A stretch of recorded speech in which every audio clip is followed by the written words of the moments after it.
New ইয়র্কে Jackson হাইটসে বলেন, ব্রিকলেনে বলেন, মানে বাংলাদেশি পাড়াগুলোয় পৃথিবীর যেই দেশে আপনি যাবেন সেই দেশে আওয়ামী লীগ বিএনপি একটা গুরুত্বপূর্ণ ফ্যাক্টর। মানে 10 জন বাংলাদেশি, এটা একটা কৌতুকের মতো, 10 জন বাংলাদেশি একত্র হলে সেখানে আওয়ামী লীগ আছে, বিএনপি আছে এবং তারা দুটো কমিটি করে ফেলে। তো এই যখন অবস্থা, তাহলে নিউ ইয়র্ক তো একটা ছোট্ট বাংলাদেশ, তো সেই ছোট্ট বাংলাদেশে গিয়ে ডক্টর ইউনূসের এসব মানে মাছের মায়ের পুত্র শোক, দেশে পুলিশ হত্যার উনি বিচার করবেন না, দেশে নিহত একজন পুলিশের পরিবারের সাথে তিনি এখন পর্যন্ত দেখা করেন নাই, তিনি আটকে রেখেছেন বিচার, আর তিনি এখানে এসে পুলিশের জন্য কাঁদবেন আর পুলিশ তাদেরকে সিম্প্যাথি দেখাবে, সেটা তো আসলে হবে না। এমন এক অভ্যুত্থানে বা মেটিকুলাস ডিজাইনে পরিচালিত এমন এক বিপ্লবী কর্মকাণ্ডে ডক্টর মোহাম্মদ ইউনূসের উত্থান, যেখানে আন্দোলনের অংশগ্রহণকারীরা, নেতৃত্ব পর্যায়ের নেতারাই একেবারে সংবাদ মাধ্যমের সঙ্গে সাক্ষাৎকারে বলে এসেছেন যে তাদের অভ্যুত্থানের, তাদের আন্দোলনের, তাদের বিপ্লবের সাফল্যের একটা মূল বিষয় হয়ে দাঁড়িয়েছিল কিভাবে তারা বাংলাদেশের পুলিশকে থানাগুলোতে আক্রমণ করেছে, থানাগুলোয় পুড়িয়ে মেরেছে এবং দলবদ্ধভাবে পুলিশ হত্যার ঘটনাগুলো ঘটানোর ফলেই আন্দোলনের মোড় ঘুরে গিয়েছিল। যখন আরেক দিকে তারা সরকারি বিভিন্ন স্থাপনা ধ্বংস করে যাচ্ছিল, সেই সময়টাতে পুলিশের আত্মবিশ্বাস ভেঙে দেওয়া, পুলিশকে হত্যা করা, সেগুলো যে এক রকমের আন্দোলনের তাদের বিজয় ত্বরান্বিত করেছিল, সেসব কথা যখন সংবাদ মাধ্যমে গর্ব করে বলে বেড়াচ্ছেন এবং ডক্টর মোহাম্মদ ইউনূস যখন এমন এক সরকার চালাচ্ছেন 1 বছরের বেশি সময় ধরে, যারা নিষেধাজ্ঞা আরোপ করে রেখেছে যে পুলিশ হত্যার সেসব ঘটনায়, রাষ্ট্রীয় সম্পদ ধ্বংসের সেসব ঘটনায়, থানার পর থানা পুড়িয়ে দেওয়া, গুড়িয়ে দেওয়ার সেসব ঘটনায় কোনো বিচার করা যাবে না, তখন ডক্টর মোহাম্মদ ইউনূসের জন্য একদিকে যেমন ঘরে মানে বাংলাদেশে পুলিশের কাছ থেকে বিশ্বাস কিংবা পুলিশের আনুগত্য কিংবা পুলিশের সার্ভিস পাওয়া একেবারে মুশকিল হচ্ছে, ঠিক তেমনি তিনি দেখছেন লন্ডনে, নিউ ইয়র্কে কোথাও পুলিশ তাদের পক্ষে দাঁড়াচ্ছে না, পুলিশ পক্ষ নিচ্ছে বা পুলিশ নীরব ভূমিকা পালন করছে যখন আওয়ামী লীগ নেতা কর্মী সমর্থকেরা তাকে আর তার সঙ্গী সাথীদের জীবন জেরবার করে দিচ্ছেন। মানে ডক্টর মোহাম্মদ ইউনূস তো পুরস্কার ঘোষণায় বিশ্বাস করেন, বাংলাদেশে পুলিশের যানহরণের কোনো বিচার তিনি করবেন না ঘোষণা দিয়েছেন, দায় মুক্তি দিয়েছেন, বাংলাদেশের পুলিশকে পিটিয়ে মারা যাবে, পুড়িয়ে মারা যাবে, এসব ঘটনাকে তিনি একরকমের স্বীকৃতি দিলেও অন্যদিকে তিনি কিন্তু 5,000 টাকা করে পুরস্কার ঘোষণা করে দিয়েছেন বাংলাদেশ পুলিশের জন্য, যে বাংলাদেশ পুলিশের যেসব সদস্যরা, ঢাকা মেট্রোপলিটন পুলিশের যেসব সদস্যরা আওয়ামী লীগের নেতাকর্মীদেরকে ধরে ধরে আনতে পারবে আওয়ামী লীগের ঝটিকা মিছিল থেকে, তাদেরকেই নগদ 5,000 টাকা পুরস্কার দেওয়া হবে। এরপরেও তিনি দেখছেন এবং তার সরকার হতাশার সঙ্গে, আতঙ্কের সঙ্গে দেখছে যে বাংলাদেশে আওয়ামী লীগের ঝটিকা মিছিল থামাতে পুলিশ কোনো তৎপরতা দেখাচ্ছে না, কোনো ব্যবস্থা নিচ্ছে না। এই অবস্থায় নিউ ইয়র্কে যখন ডক্টর মোহাম্মদ ইউনূস গিয়ে নামলেন 22 তারিখ রাতে, এর আগে কিন্তু 22 তারিখ মানে ওনার সময় নিউ ইয়র্ক সময় দুপুর বেলায় গিয়ে নেমেছেন, তো তার আগে কিন্তু ডক্টর মোহাম্মদ ইউনূসকে নিউ ইয়র্কের কনসুলেট জেনারেল অফিস থেকে জানানো হয়েছিল যে তারা নাকি নিউ ইয়র্ক পুলিশের সঙ্গে ব্যাপক তৎপরতা চালিয়েছে, অনেক কথাবার্তা বলে রেখেছে যাতে কোনোভাবেই ডক্টর মোহাম্মদ ইউনূস, যিনি সরকার প্রধান এবং নোবেল বিজয়ী ব্যক্তি, তার এবং তার সঙ্গী সাথীদের কোনো রকম যাতে নিরাপত্তা লঙ্ঘিত না হয়, তাদেরকে যাতে হেনস্থা করা না যায়, এবং এর পাশাপাশি নাকি নিউ ইয়র্কের মেয়র অফিস, স্থানীয় প্রশাসন সবার সঙ্গে কনসাল জেনারেল থেকে কথা বলে রাখা হয়েছিল। কনসুলেট অফিস কিন্তু এটা বলে এক রকমের ডক্টর মোহাম্মদ ইউনূসকে একটা প্রবোধ দিচ্ছিলেন, একটা সান্ত্বনা দিয়ে আসছিলেন। অন্যদিকে দেখেন এই কথাও কনসুলেট জেনারেল অফিস থেকে ছড়ানো হয়েছিল, বলা হয়েছিল যে মাহফুজের ওপর কনসুলেট জেনারেল অফিসে যখন মাহফুজ ঢুকেছিলেন, তার আগে যে মাহফুজকে বাধাগ্রস্ত করার চেষ্টা, তার গাড়িতে ডিম মারা, তার উপস্থিতি যখন কনসুলেট জেনারেল অফিসের ভেতরে, তখন বাইরে বিক্ষোভ সমাবেশ চালিয়ে যাওয়া এবং কনসুলেট জেনারেল অফিসের দরজা ভেঙে ফেলা, এসব নানা কারণে নাকি তারা নিউ ইয়র্কের পুলিশকে, NYPD কে জানিয়ে দিয়েছে এবং new York police department NYPD নাকি একজনকে গ্রেফতারও করেছে। তারপর ঠিকই বের হলো যে এসব একেবারে ভুল কথা, কেউ গ্রেফতার হয়নি। মাহফুজের ওপর, মাহফুজকে বিক্ষোভ প্রদর্শন করায়, মাহফুজের উপস্থিতি নিউ ইয়র্কে তা নিয়ে বিক্ষোভ প্রদর্শন করায়, এবং এবার দেখা গেল সারা যুক্তরাষ্ট্র থেকে, এমনকি এখন শুনছি মধ্যপ্রাচ্য থেকে, কানাডা থেকে আওয়ামী লীগের নেতাকর্মী সমর্থকরা উপস্থিত হয়েছেন। ইউনূসের সফরের পুরো সময়টায় তাদের মানে হেনস্থা করাই তাদের একমাত্র লক্ষ্য, এবং তাদেরকে বিক্ষোভ প্রদর্শন করবেন। ইউনূস এবং তার সফর সঙ্গীদের কোনোভাবে একটু শান্তিতে থাকতে দেবেন না। ডক্টর মোহাম্মদ ইউনূস ভাবছিলেন কি পুরস্কার তিনি এনওয়াইপিডিকে দিতে পারেন, যে এনওয়াইপিডি তার সঙ্গী সাথীদের রক্ষায় একটু সক্রিয় হবে। কারণ আপনারা যারা ভিডিও দেখেছেন, মির্জা ফখরুল ইসলাম আলমগীরের প্রহরায় যখন বেরিয়ে আসছেন তাসনিম জারা আর আক্তার হোসেন, এবং আওয়ামী লীগের কর্মী সমর্থকেরা মির্জা ফখরুল ইসলাম আলমগীর তাসনিম জারাকে কিছু না বলে আক্তার হোসেনকে একটার পর একটা ডিম মারতে থাকলেন, কোথাও কোনো পুলিশ কিন্তু আপনারা দেখতে পান নাই। কত লম্বা একটা পথ হেঁটেছেন এই মির্জা ফখরুল, হুমায়ুন কবির, দুই বিএনপি নেতা, আর তাসনিম জারা আর আক্তার হোসেন। আমার ধারণা তাদের কাছে মনে হয়েছে এক সুদূরের পথে চলা। তো সেই সুদূর পথ যখন তারা পাড়ি দিয়েছেন, তখন এই অজানার উদ্দেশ্যে যখন তারা হাঁটছেন, একটা পুলিশ সদস্যকে দেখা যায় নাই কোনোভাবে এই আওয়ামী লীগের কর্মী সমর্থকদেরকে ঠেকাতে। তো ডক্টর ইউনূস সরকার একদিকে যেমন চরম, মানে ডক্টর ইউনূস যেমন নিজে তো গেছেন, উনি ভিআইপি প্রোটোকল দিয়ে কোনো মতে জান ইজ্জত বাঁচিয়েছেন, নিজের বাঁচিয়েছেন, শফিকের বাঁচিয়েছেন, আসিফ নজরুলের বাঁচিয়েছেন। তিনি বা কত লোকের জান ইজ্জতের দায়িত্ব নিতে পারেন, মানে নিজের জান বাঁচিয়ে। তো ডক্টর ইউনূস খুব খেপেছেন। এনসিপি তো খেপেছেই যে কনসাল জেনারেল করে কি, তারা কেন এনওয়াইপিডিকে সক্রিয় করতে পারে না।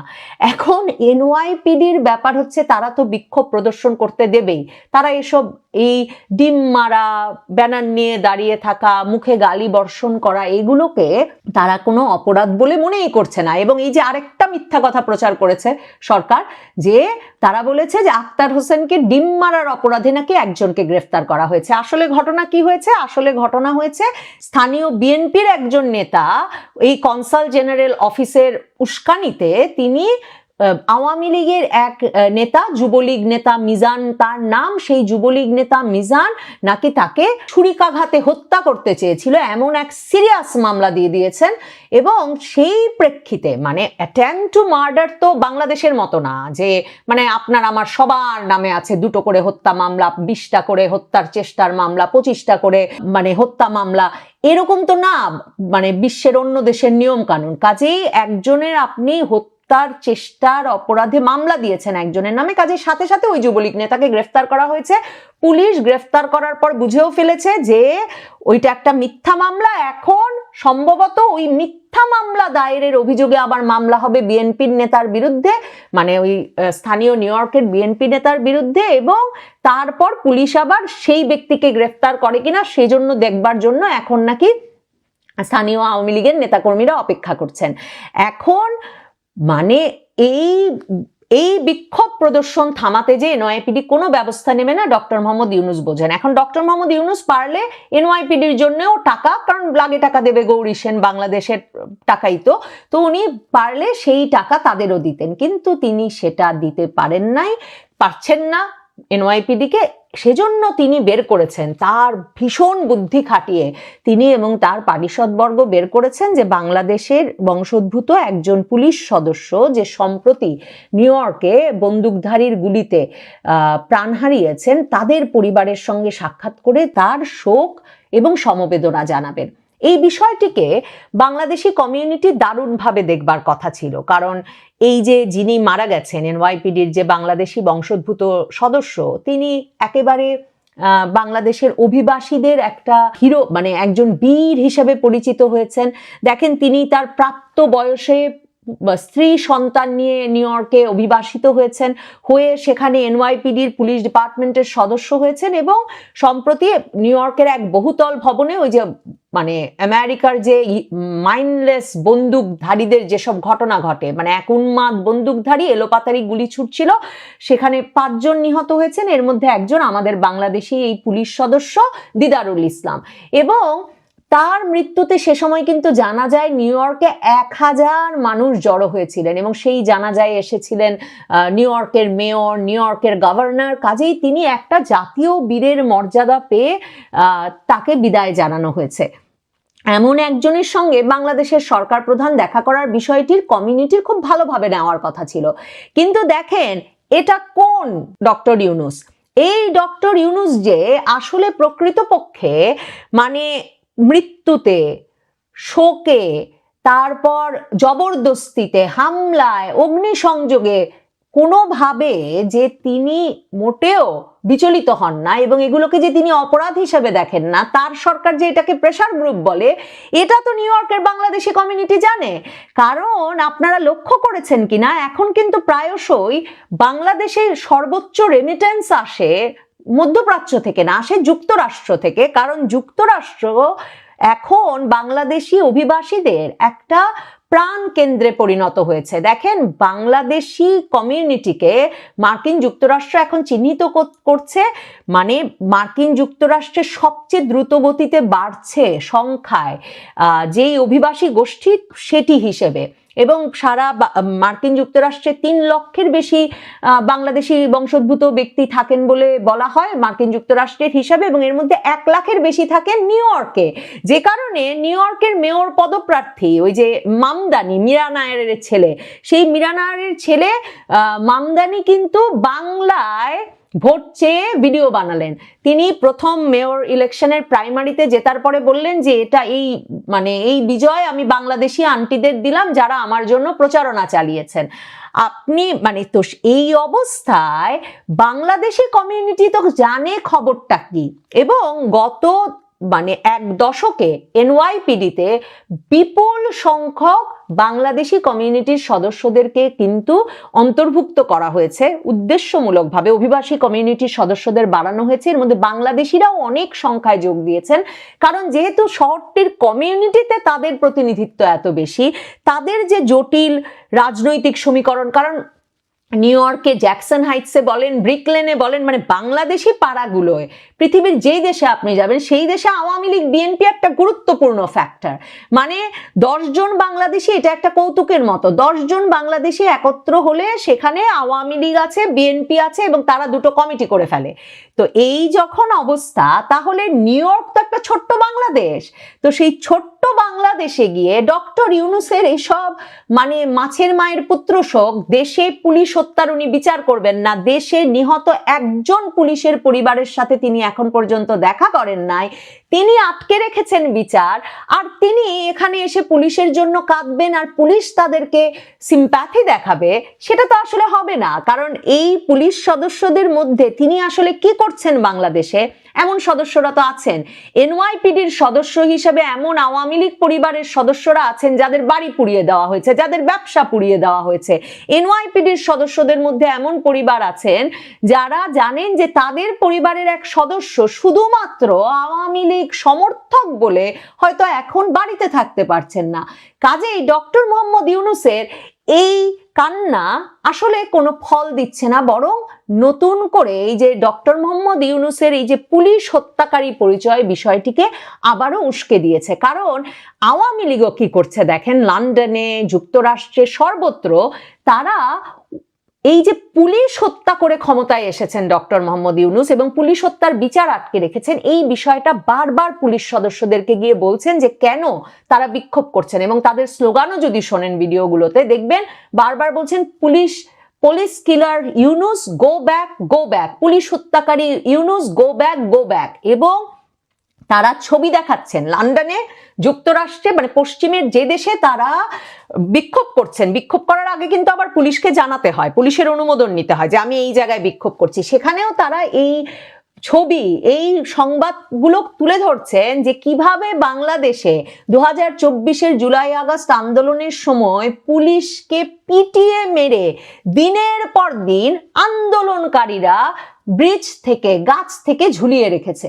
এবং দেখেন, আওয়ামী লীগ দাবি করে কয়েক হাজার পুলিশ সদস্যকে মারা হয়েছে, কারণ আওয়ামী লীগের কথা হচ্ছে 450-র বেশি থানা পুড়িয়ে দেওয়া হয়েছে, ভাঙচুর তছনছ করে ফেলা হয়েছে 4 আর 5ই আগস্ট মিলে, এবং সেটা সরকারও স্বীকার করে। সরকারও বলে 450 থানা আর 200-র বেশি পুলিশ ফাঁড়িতে আক্রমণের ঘটনা ঘটেছে, হামলার ঘটনা ঘটেছে। আওয়ামী লীগ বলে এই থানাগুলো যখন হামলা করা হয়েছে, পুড়িয়ে দেওয়া হয়েছে, গুড়িয়ে দেওয়া হয়েছে, তখন অন্তত 3000 পুলিশ সদস্য এই আন্দোলনকারীরা, ছাত্র জনতা সে সময় মেরে ফেলেছিল।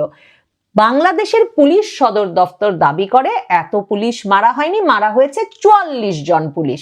এবং এই 44 জন পুলিশের যে তালিকা তারা দেয়, সেই তালিকার মধ্যে দেখবেন কতজন নিরস্ত্র ব্যক্তি।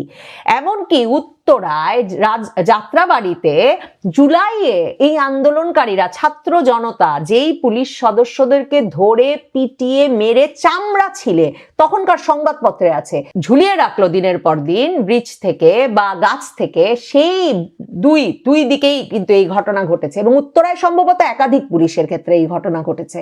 তো এনায়েতপুর থানায় একসঙ্গে 15 জনকে মেরে ফেললো এবং গাছ থেকে ঝুলিয়ে দিল। হবিগঞ্জের বানিয়াচং থানায় মানে এমন তাদের ক্ষোভ যে শেষ পর্যন্ত সেনাবাহিনী এক হিন্দু পুলিশ সদস্যকে তাদের হাতে তুলে দিয়ে ওখান থেকে অন্য পুলিশ সদস্যদের নিয়ে আসলো, যাতে ওই ছাত্র জনতা অন্তত একজনকে পিটিয়ে মারতে পারে। এগুলো তো এখন আন্তর্জাতিক সংবাদ মাধ্যমে এসেছে, হবিগঞ্জের খবরটা বিবিসিতে এসেছে। দেখেন, এই খবরগুলো বিশেষভাবে আওয়ামী লীগের বিক্ষোভকারীরা যখন বিক্ষোভ আয়োজন করছেন, লন্ডন পুলিশকে, নিউ ইয়র্ক পুলিশকে দেখাচ্ছেন এবং বলছেন ইউনূস সরকার আসলে টেরোরিস্টদের প্রতিনিধিত্ব করছেন। কারণ পুলিশের যে গাইডবুক, পুলিশ যে ন্যায় নীতি, নিয়ম নীতি শিখেছে, সেখানে সারা পৃথিবীর পুলিশ জানে আপনি ইউনিফর্ম পরা পুলিশকে পিটিয়ে মেরে ঝুলিয়ে রাখবেন, এটা ট্রেডমার্ক টেরোরিস্টের কাজ।